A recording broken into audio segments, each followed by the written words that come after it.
Hello everyone. Today we are going to be talking about the importance of legacy planning. I'm sure you've heard me over and over again and how I've talked about how important it is.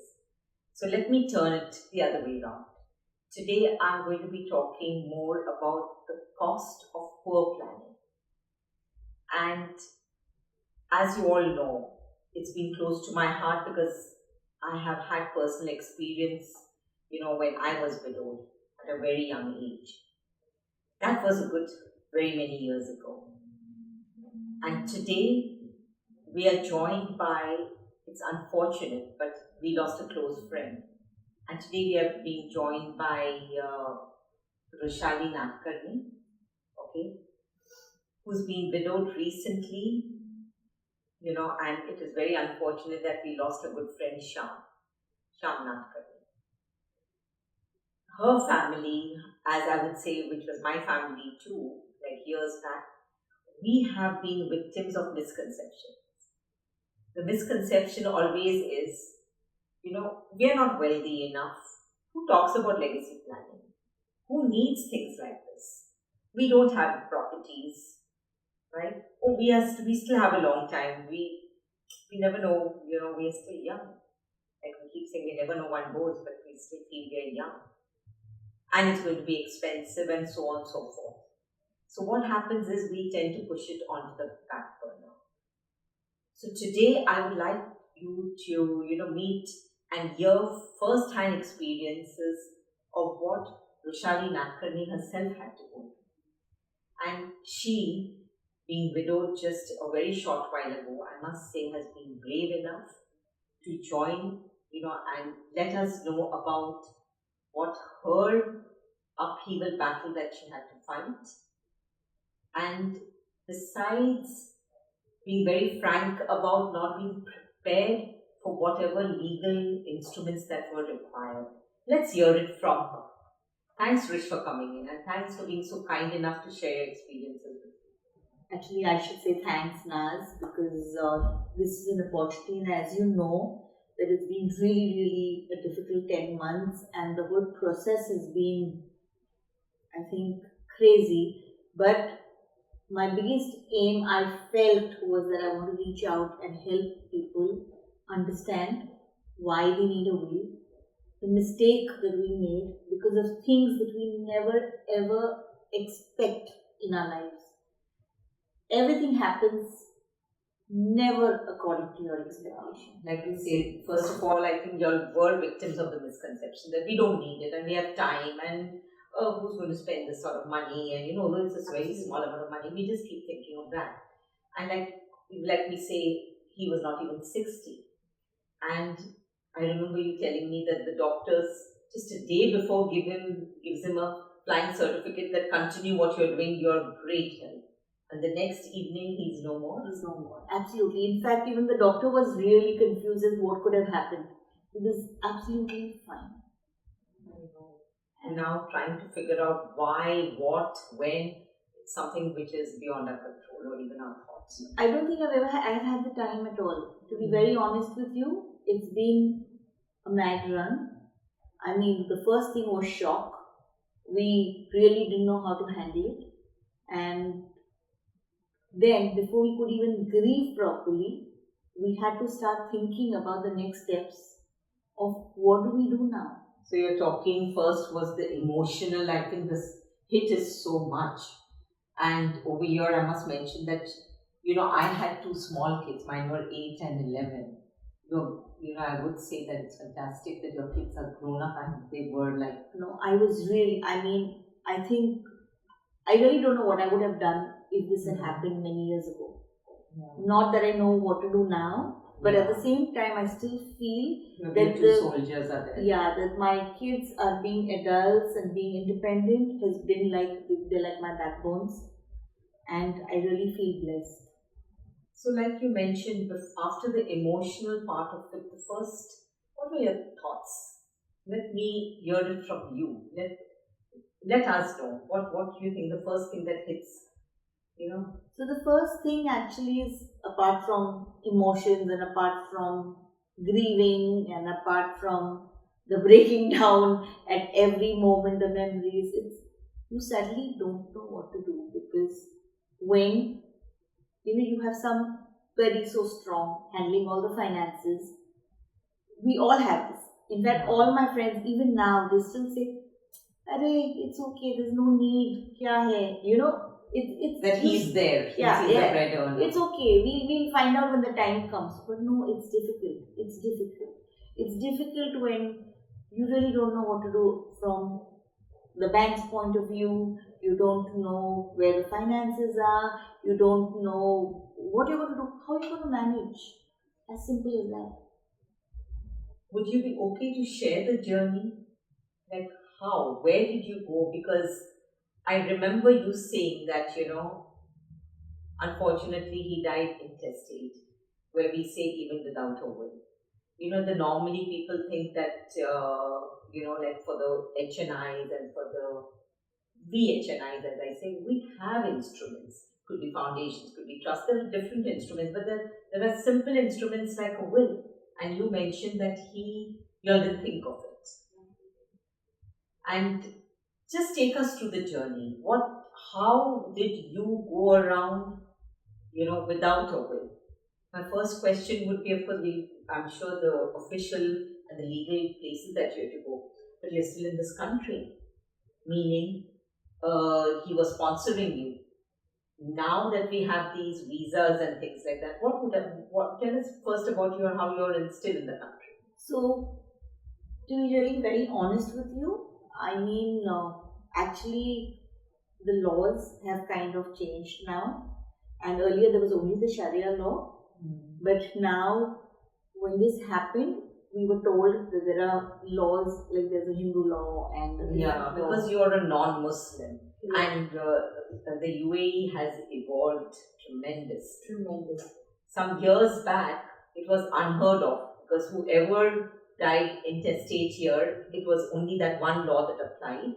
But for you, it has been, like you say, the Hindu law did come in, correct? So, the sponsorship bit, let's touch upon a bit later. But tell us, where exactly did you have to go, and how did you manage to? I know the battle is still on, and I know you're still running around. But take us through the process. So, since my son is a major, he is minor, he became the successor. He is a major. Yeah, he's over 20. He's 30. 30. So the age years has to be over 21. Now it's 24 now. 24. And fortunately, it's a boy. But again, when I say fortunately it's a boy, I keep forgetting that the Sharia law does not really come in. But as per the law, that since you're a non-Muslim and a Hindu, as per the Hindu law, it was simpler, easier. I won't say easier, but yes, we didn't need the permission of so many more people, and it didn't go wider into the extended family. But yes, it was, there was a successor, and it's a process, because you have to go with witnesses, you have to stand there, the form takes a long time, then the court will send it to you, then you go back again, then you get an inheritance letter. So what was the first thing is they call it the succession certificate. First thing is the succession. In which, because Soham, that's your son, was a major, he's 30, he becomes the main successor? Yes. The main member. Even though you're there as a wife. Yes. So, is it that he gets 100% of the estate? No. They didn't do that. They kind of gave me, being the wife, I was given 2 parts, and both my children, who are 30 and 27, they both got one part of everything that was there. Okay, so you get 50% and 25 went to the kids. Right. But if they were minor, then it would have been another story altogether, because as far as I know, the minors' shares are not given to you. They would still be held in the court till they are major. I really don't know about this, to be very honest. I wasn't in any state of mind to find out more about what that was. But yes, but if they were minors, they would have still got their shares, but it will be held back, because I've dealt with other cases. And the good thing is that your kids were good enough. Otherwise, they would say, we are taking our share and bye bye, we don't want to share it with you. They pulled it all together as a family, which is a good. We did, and the good thing is that because also, like we were talking about the sponsorship, which otherwise would have been really very difficult, because in most cases that I've actually seen with a lot of my lot of people I know who this has happened to, where there was no will and there was no nothing, the visa doesn't stay because you're being sponsored. I was under my husband's sponsorship. He had not taken the 10-year visa yet. No, he hadn't. He hadn't. So if he hadn't, then you would have to. It doesn't extend. It's only the golden visa whereby you could extend the spouse living here. But in your case, I believe your son managed to get the golden visa. So since my son had a golden visa, it was easy. But again, for my daughter, it was difficult because being a sister, we had to, but we managed. But it was a run. It was really a crazy. So he could sponsor you easily, but you had to work on how he could sponsor an unmarried sister, which is not done normally. Which is not done. Only a father can sponsor. Yes. But like I said, the UAE is evolving. It is very understanding, and they're opening, the arms to making people comfortable out here. But the run didn't end. This was one of the last things that kind of, of course, a very major thing, but more than that, we had to run. The court doesn't do anything here themselves. They keep sending you to a place called Adid. So Adid handles ADHEED. Adid is the main thing for, it's a family. It's a legal, it's the legal court. So it is the place that handles all the legal issues that are there, whatever they may be. So we went to the family court. They said, please go there, start your process there. You're given a file number, and for every little thing, I think I've sat in the court for 6 months every second day.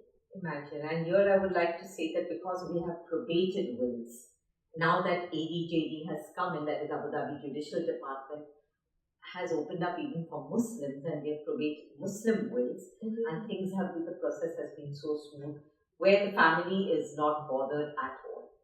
The power of attorney is given to our lawyer, our solicitor in our team, which is Puja Bhatia, and everything online. Everything online. For some people who couldn't give the power of attorney, we did the paperwork and we got them, the beneficiaries, to come online wherever they were, in whichever part of the world. See, so much smoother here. This would have been, imagine, if I did not have a visa here, and I didn't have a job, you would not be able to leave your work. Yeah, if I had a job, I couldn't have left my work. If I had a will, it was a different situation, but there was no will. And if there was no visa and I had to go back, who was going to do all this? Right, you would have to just leave everything and then keep running up and down. I have known of families keep coming up and down. Even if you keep running up and down, you have to stay here to be present there without a will. Without a will, you have to be in the court because you have to keep showing them your face. Even the children, for everything that was there, all three of us had to be there since the inheritance letter had gone to all three. Okay, so even then the letter is there, but your presence is required. Because if there's a will, that's what you willingly have said that has to go to so and so person. There's nothing to kind of. So from the succession, it comes to the inheritance, and in this case, you didn't need his mother and sisters and all to sign off, which is again blessed you are.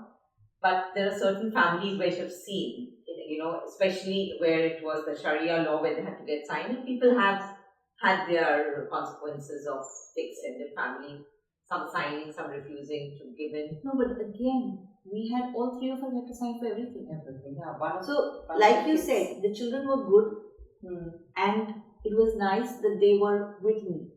But if God forbid, there was an issue where we weren't together, for anything, if there's not one signature, it just lies there.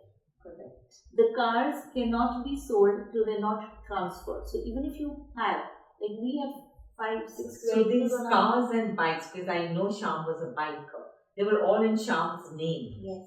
And whose name is it transferred on now? So we had to transfer it on Three different- names? No, we could transfer it whoever name we wanted, but the other two had to sign off. Okay. Without that, it wasn't possible. Right. So for everything, we had to go there. The other two had to sign off saying, okay, we want it to be and so on. But otherwise, just imagine if nothing is signed, you cannot go further. You cannot even sell a car. You cannot do anything. A simple thing like a phone number, where you get all your OTPs and everything, because you're still living here, right? Oh yeah. So You the still phone number was his, The phone on which number he was was his. getting on this thing. And they refused to give us the phone number without power of attorney, without everyone signing, without everyone. Because the phone number is linked to the Emirates ID, and the Emirates ID is also linked all along with the death certificate and everything. So a simple thing like a phone number does become, because that is an OTP. So to transfer all like divas and empowers and any rules and all, for that, I know because we do that in a will. We write it down all in a will that, all these things should be transferred to the next this way. Because people are now, the thought of that if something were to happen, we are going to go back to India or to our home country is gone. People want to continue living in here. Right? And what about bank accounts?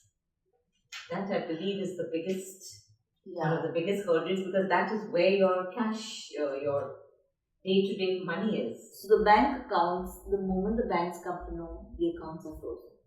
The banks are not they come to know by chance. I think it is just linked, and by central bank, Yes. it is all Yes. internally. It is all internally. It's the moment recorded, you apply for your succession, the bureau informs the banks and everywhere, and the accounts are all frozen. Okay, so that's where You cannot. So in spite of after we got the inheritance and we managed to clear it and we went there, even now there was an insurance amount that came now after about 10 months, and because we had a joint account, the money, that account was still open, it went into that account, and suddenly I couldn't see the money anywhere and I couldn't understand where it's gone. And when I went back to the bank, I realized the bank has automatically transferred it back to the court. Because that was an attached account. It was an attached account. So now getting it back again from the court is another 9 yards that you have to go through again, all over again. And plus we need all three of us there. We need, everybody gets their shares and... I do understand. And you all haven't, like I said, easier, you hadn't invested in real estate over here. That would have been... That was one of the biggest things because of which we didn't make a will, because we thought, we don't have real estate. Yeah. What is there to make a will? We don't have real estate. What is there? But when this happened, and these 9 months have really taught me, believe me, the first thing I've done is made my will for the children. Like when all this was going on, I kept telling them, I'm scared to die now, They kept asking me why. I said, because if I die, we'll have to go through this whole process again till I don't make my will. Right. And they found it funny because they said, what a reason of not wanting to die. But you can imagine the turmoil. Right, Rush, because I know it's our team that made your will, so we do understand that, and I know how emotional you were about it. But yes, you always feel we have a very long time for that. What about, I remember you saying that laptop. See, there are two different angles, one as a businessman and one as a professional. And I always say that a professional, we think it's not that much of worry. But you being a professional's wife, you had a good position in one of the good airlines for very many years, for over 2 to 3 decades. So the companies were good to you, but even then they were not able to hand the gratuity to you. However good you cannot. Correct? And I understand, what about his laptop and things like that, which was the company's laptop? What happened? It just goes back. So you have to have your backup, because those are things that the company doesn't give you access to. Most of us, we call our mobiles, a walking, talking laptop with us. It goes with us and we hold everything on that. But if that itself is gone, right? And again, on the laptop, whatever you say is gone. I would I strongly urge everyone that keep everything, definitely hold on, in a soft copy everybody loves, but hold on in putting down on paper. Keep hold on everything that you have, writing it down. With every will that we give, right?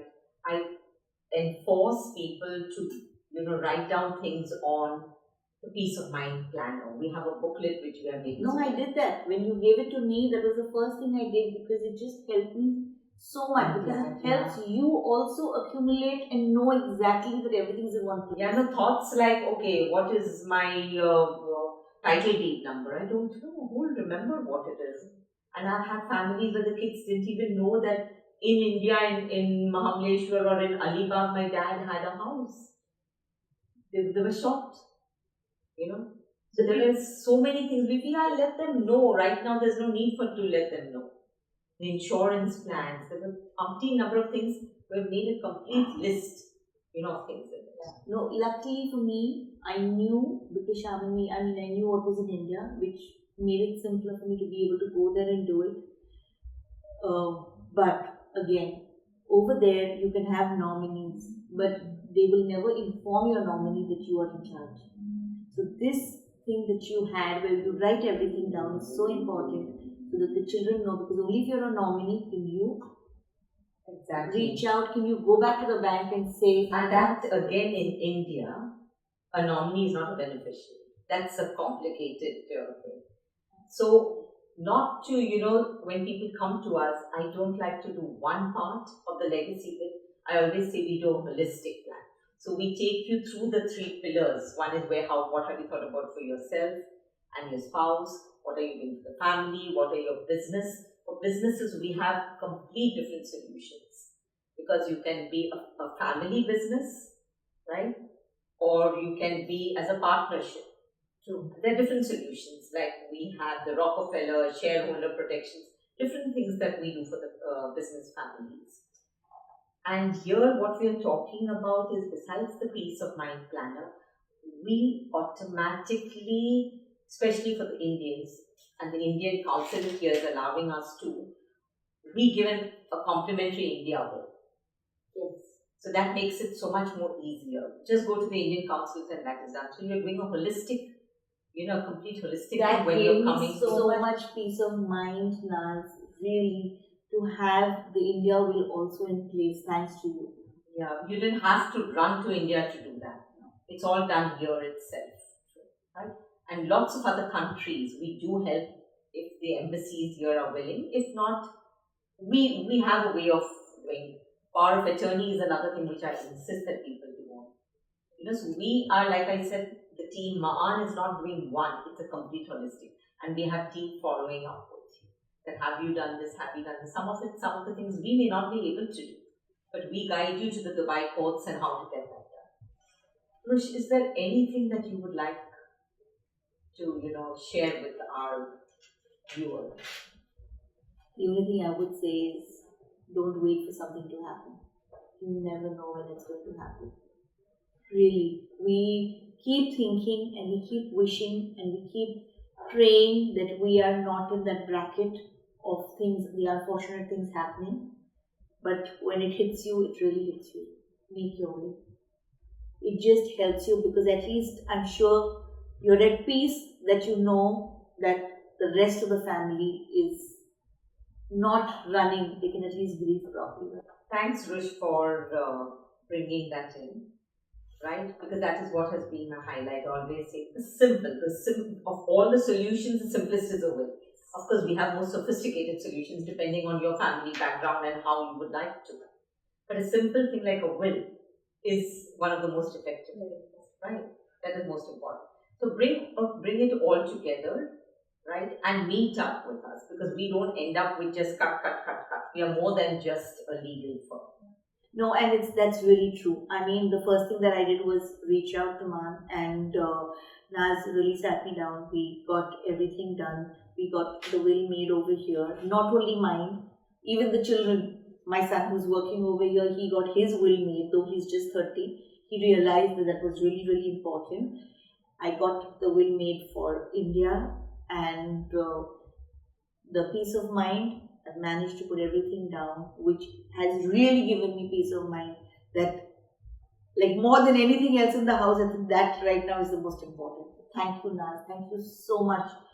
Thanks, Rish, for coming in. And I think you've shared, all your grievances and your battles that you had to fight. And let's hope things will get smoother now. And I must say that things have changed, has evolved so much in the UAE that now the bills have become so much cheaper than what earlier we used to talk of DIFC and all. So much cheaper. ADJD has come in and, things are becoming much easier. So let's, help everybody. And I'm going to leave everyone with a thought that just think about how you would like to leave your family. Do you want them to face the chaotic way or make it simpler? I have one thing more to say over here is that I didn't have a will, but that didn't mean I saved any money. I landed up paying much more to the court to get each and everything done, whether, because every paper, every request that you put up, you pay for. And it goes. And even when the gratuity money came, it had to be transferred, we had to make 3 requests. So you pay the same thing 3 times. For everything, that's what we do. And believe me, really, when I sat and I made a whole list of the money that I have spent, I think a will would have been much cheaper. Thanks. That is something which never occurred to me, the cost. But I think you've touched upon an important point. Thank you very much, everyone, for listening to us, for giving us an opportunity, and somebody like Rush who's come up and has been bold and kind, I would say, to share with everyone and asking everyone that think about it. Don't just say it's not for me. It's for everyone. Thank you.